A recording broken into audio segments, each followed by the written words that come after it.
सहकार विभाग एवं ठाणे जिला हाउसिंग फेडरेशन द्वारा ठाणे के उपवन तालाब परिसर में भव्य मैदान में 27 से 29 दिसंबर तक गृह निर्माण संस्था का महाअधिवेशन व प्रदर्शन आयोजित किया गया है। ठाणे जिला हाउसिंग फेडरेशन के अध्यक्ष सीताराम राणे के अगुवाई में ठाणे में पहली बार महाअधिवेशन में प्रदर्शनी का उद्घाटन आज विधायक संजय केलकर के हाथों संपन्न हुआ। इस कार्यक्रम में राज्य के नवीन परिवहन मंत्री प्रताप सरनाईक, फेडरेशन के अध्यक्ष सीताराम राणे, जिला उप निबंधक डॉक्टर किशोर मांडे, परिवहन सदस्य विकास पाटिल, संचालक हिंदूराव गलवे, शैलजा गस्ते, संतोष तालुंखे, विनोद देसाई आदि अनेक गणमान्य अतिथियों की उपस्थिति रही। कार्यक्रम की शुरुआत देश के स्वर्गीय पूर्व प्रधानमंत्री मनमोहन सिंह को श्रद्धांजलि अर्पित करके की गई। उसके उपरांत सादगीपूर्ण महाअधिवेशन के प्रदर्शन का उद्घाटन किया गया। ठाणे में पहली बार होने वाली इस महाअधिवेशन में तंत्र मंडली मार्गदर्शक पूर्ण विकास संबंधित भूमिका विस्तार पूर्वक बताई जाएगी, इसलिए अभिनव उपक्रम की प्रशंसा की गई।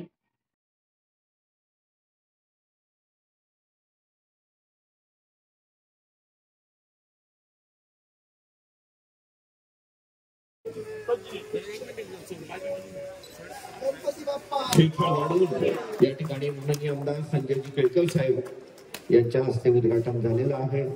त्यांच्या नेहमीच त्यांचा अतिशय मोठा पाठिंबा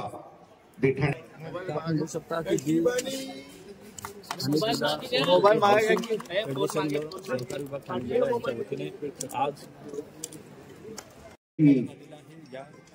गळवे साहेब सत्कार करत आहेत। एक प्रदर्शन देखील आयोजित केलेलं आहे।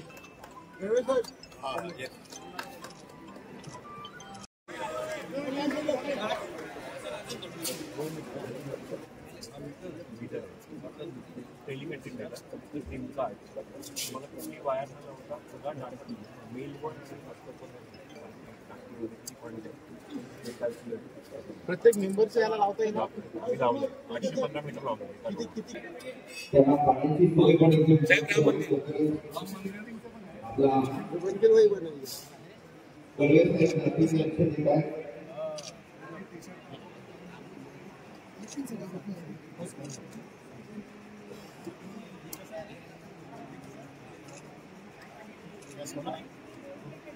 एक ग्राम एक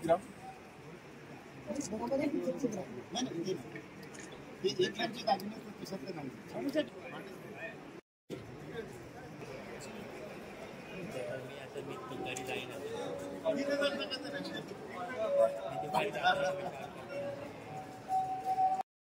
अभ्यासासाठी नाही आणि ते तुमच्यासाठी आहे। उद्या नाही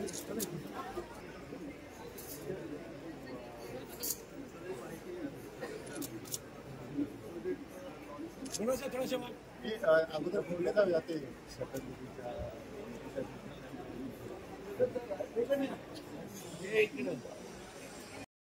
पाहिजे। तुम्ही पब्लिक मध्ये बोलायला पाहिजे। आम्ही दिसलो का त्याच्या कुठे यांचा नंबर घेऊन वॉटरप्रूफिंग वाले पण आपण काय राणे साहेब ऐका याच्यासाठी सुद्धा तुम्ही आता तुमच्या ऐका ते सोसायटीला आपण इंडिव्हिज्युअल मेंबरला द्यायचं साहेब का याच्यामध्ये माझ्याकडे 2 माणसं राहतात, माझ्या घरात 10 माणसं राहतात। मी पाण्याचं सांगा हे मीटर लावले की तो विषय संपला। आणि मनमोहन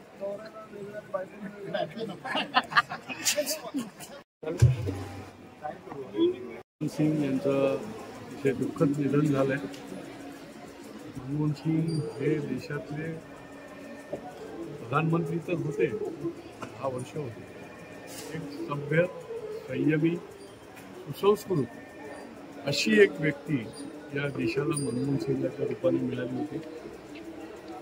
अकॅडमिकली देखील ते फार मोठे अर्थतज्ञ होते, त्याच्यामुळे देशाच्या अर्थकारणाला विविध योग्य दिशा देण्याचं काम देखील, त्याचा पाया रचण्याचं काम देखील मनमोहन सिंगांनी या देशामध्ये केलं।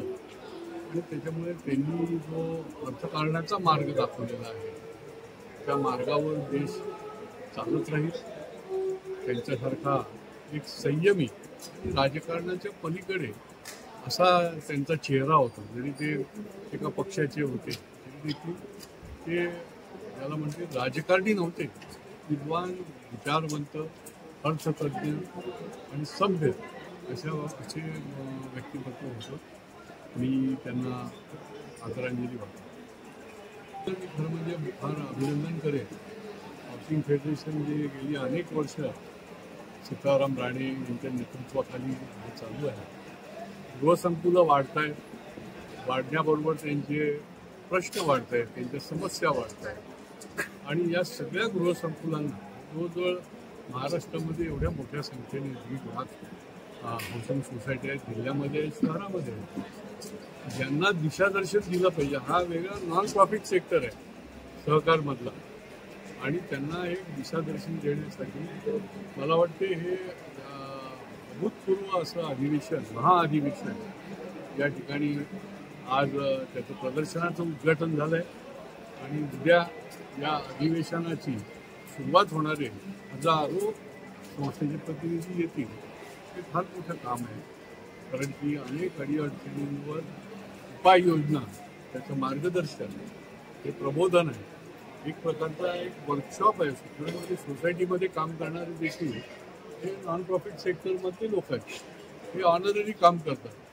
आणि त्यामुळे हे अतिशय चांगला, स्तुत्य आणि अनुकरणीय अशा प्रकारचा उपक्रम आहे की जो महाराष्ट्रामध्ये प्रत्येक जिल्ह्यामध्ये हाऊसिंग सोसायट्यांचे जे फेडरेशन आहे किंवा हाऊसिंग सोसायट्यांच्या ज्या संघटना आहेत त्यांनी घेतला पाहिजे.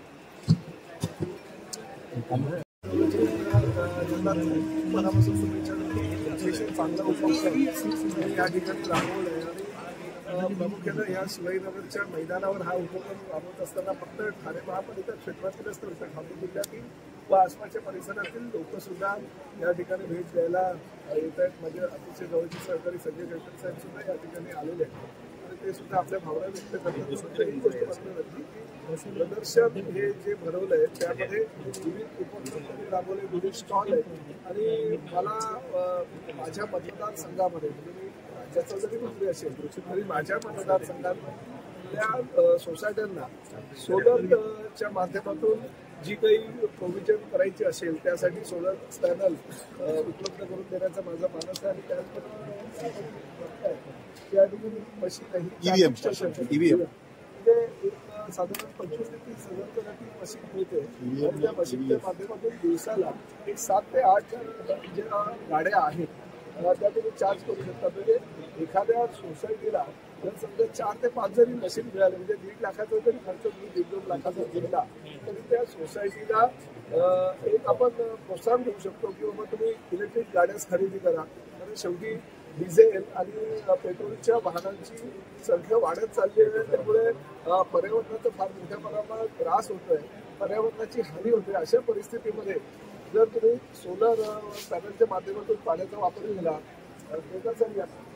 सोलर पॅनलच्या माध्यमातून जर वापर केला, त्याचबरोबर इलेक्ट्रिक स्टेशन जर प्रत्येक सोसायटीला लावलं आणि त्यांना जर आम्ही आमच्या आमदार ठाणे शहरामध्ये मी या ठाणे शहराच्या आमदारांचं एकनाथ शिंदे साहेब आहेत, तर आम्ही जर तिघांनी मिळून ठरवलं की आम्ही ठाणे महापालिका क्षेत्रातील आमच्या सगळ्या सोसायट्यांना हे सोलर पॅनल आणि त्याचबरोबर इलेक्ट्रिक चार्जिंग स्टेशन जर प्रोव्हाइड केलं तर लोकांमध्ये जनजागृती होईल, पर्यावरणाचा ऱ्हास होणार नाही. अशा पद्धतीने लोक इलेक्ट्रिक गाड्या खरेदी करतील आणि भविष्य हे इलेक्ट्रिक गाड्यांचंच आहे. पर्यावरणाचा हानी पोहोचू नये यासाठी अशा पद्धतीनं उपाययोजना महायुती सरकारचे लोकप्रतिनिधी म्हणून आम्ही करण्याचा प्रयत्न करतोय. माझ्या मतदारसंघात तर मी लगेचच या वर्षापासूनच सोलर पॅनल आणि त्याचबरोबर चार्जिंग स्टेशनची व्यवस्था करणार आहे, कारण लोकांच्या मागण्या होत्या आणि अतिशय माफक दरामध्ये ते मिळतं. आणि टाटासारखी कंपनी ते जर आम्हाला प्रोव्हाइड करत असेल तर आम्हाला त्या गोष्टीचा आनंद होईल. आणि राज्य शासनाबरोबर सुद्धा आणि प्रामुख्यानं माझ्याकडे ज्या खात्याचे मंत्रिपद आहे परिवार, त्या खात्यावरून त्यांचं काही म्हणजे आम्ही त्यांच्या बरोबर टायअप करू आणि भविष्यामध्ये हा महाराष्ट्र कसा पर्यावरण पूरक करता येईल यासाठी आम्ही प्रयत्न करू. प्रदूषणमुक्त महाराष्ट्राचं आमचं जे स्वप्न आहे आदरणीय मुख्यमंत्री देवेंद्र फडणवीस यांनी एकनाथ शिंदे साहेबांनी अजितदादांचं हे साकार करण्याचं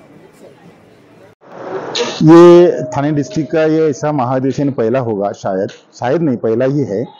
हम लोग कोऑपरेटिव डिपार्टमेंट और थाने डिस्ट्रिक्ट कोऑपरेटिव हाउसिंग फेडरेशन के दोनों से सहयोग से हम लोग ये इसका अरेंजमेंट किया है, आयोजन किया है। इसकी वजह यह है या उद्देश्य ये ऐसा रहेगा कि लोगों को कोऑपरेटिव के बारे में मेंबर्स को नॉलेज हो, एक दूसरा रीडेवलपमेंट हो या सेल्फ रीडेवलपमेंट हो। इसके लिए जो गवर्नमेंट ने 2019 में जीआर निकाला है उसके हिसाब से लोगों को सुविधा मिले और उसकी जो प्रोसेस है वो इजी हो और अच्छी हो और लोगों को तकलीफ न हो, ये है वो उसके बारे में सब जानकारी और ट्रेनिंग इस अधिवेशन में दिया जाएगा। दूसरी ये बात है, हमारे जो हाउसिंग सोसाइटी में काम करने वाले कमेटी मेंबर्स है या ऑफिस बेयरर्स है उनको प्रशिक्षण दिया जाए, ट्रेनिंग दिया जाए।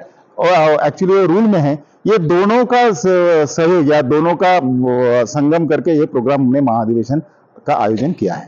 और सोसाइटी में सर इसका प्रॉब्लम थाना में बहुत सी सोसाइटी में है, क्योंकि कुछ सोसाइटी क्लस्टर का बेसिक रूल है 75% या अनऑथोराइज बांधकाम झोपड़पट्टी होना चाहिए और बाकी ऑथोराइज बिल्डिंग 15% लेकिन क्लस्टर डिक्लेयर करने के लिए ये सब चीजें मायने रखती है या नहीं रखती है, वो अपना म्युनिसिपल कॉर्पोरेशन को सोचना चाहिए। बहुत सी जगह ऐसी है कि क्लस्टर डिक्लेयर किया है लेकिन उधर 50% से ज्यादा हाउसिंग रजिस्टर्ड हाउसिंग सोसाइटी है जिनका कन्वेंस हो गया है, उनकी जमीन उनकी सोसाइटी के नाम पर है, फिर भी क्लस्टर डिक्लेयर हो गया है। ये भी एक वजह, ये सब्जेक्ट है हम लोग इस अधिवेशन में ये लेने वाले हैं। पहली बार थाना डिस्ट्रिक्ट फेडरेशन एंड सहकार विभाग की तरफ से यह अधिवेशन रखा गया है। इसमें जो मेन उद्देश्य है कि सहकारी संस्था के जो प्रतिनिधि है, पदाधिकारी है, उनको प्रशिक्षण देने का मेन उद्देश्य हमारा है। तो इस अधिवेशन में हमने अलग अलग वक्ताओं को रखा है कि जो अलग अलग विषय पे अपना भाष्य देंगे और उस हिसाब से सहकारी संस्था के पदाधिकारियों को वो सारा सोसाइटी चलाने में जो जानकारी चाहिए वो सारी मिलेगी। ये अधिवेशन 3 दिन का अधिवेशन रखा गया है। तो पहले दिन हमने प्रदर्शन रखा है। प्रदर्शन में रेन वाटर हार्वेस्टिंग है, सिक्योरिटी सिस्टम है, कुछ मेंटेनेंस के लिए सोसाइटी के जो डे टू डे अकाउंट्स रखने उसके लिए जो ऐप्स डेवलप किए अलग अलग एजेंसी ने, वो ऐप भी उधर रखे हैं। तो बहुत सारी चीज़ें हमने प्रदर्शन में रखी हुई है। और उसके साथ दूसरे दिन में हम बहुत सारे वक्ताओं को बुलाया है, वो भी उनको प्रशिक्षण देंगे और उस हिसाब से सब सभासदों को अच्छी तरह से जानकारी मिलेगी।